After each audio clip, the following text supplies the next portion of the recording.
6 दिसंबर को कैसी रहेगी बाजार की चाल, लेकिन चलिए सबसे पहले नजर डालते हैं कि आज कैसा रहा बाजार का प्रदर्शन। भारतीय बेंचमार्क इंडेक्स ने सोमवार को वॉलेटाइल रूप दिखाया।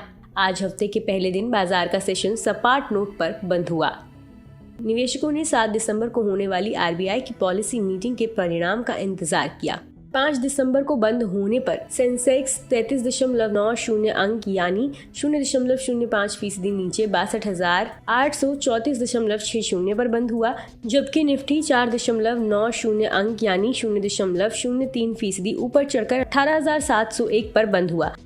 सेक्टोरल इंडेक्सों पर नजर डालें तो निफ्टी ऑटो, एनर्जी, आईटी और फार्मा में बिकवाली देखी गई, जबकि पीएसयू बैंक और मेटल इंडेक्स में 1% से ज्यादा की तेजी देखने को मिली। बीएससी के मिड कैप और स्मॉल कैप इंडेक्सेस ने मुख्य इंडेक्सेस के अनुरूप प्रदर्शन किया और सपाट नोट पर बंद हुए। चलिए जानते हैं कि 6 दिसंबर को कैसी रहेगी बाजार की चाल। कोटक सिक्योरिटीज के श्रीकांत चौहान ने कहा कि बाजार एक नकारात्मक पूर्वाग्रह के साथ बेहद सीमित कारोबार करता हुआ नजर आया। ज्यादातर एशियाई इंडेक्स भी सुस्त नोट पर बंद हुए हैं।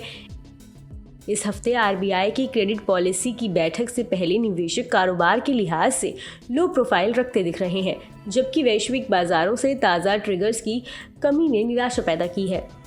एक दूसरा फैक्टर ये भी हो सकता है कि हालिया रैली बहुत तेज गति से हुई थी, इसलिए कोई भी लंबे समय तक दांव लगाए रखने का जोखिम नहीं लेना चाहता है। तकनीकी रूप से सुबह की बिकवाली के बाद निफ्टी ने 18,600 के पास सपोर्ट लिया, वहीं ये तेजी से रिवर्स हुआ। हालांकि बाजार का शॉर्ट टर्म टेक्सचर अभी भी दिशाहीन नजर आ रहा है। श्रीकांत चौहान ने यह भी कहा कि हमें लगता है कि निफ्टी में 18,600 का स्तर एक अहम सपोर्ट जोन के रूप में काम कर सकता है।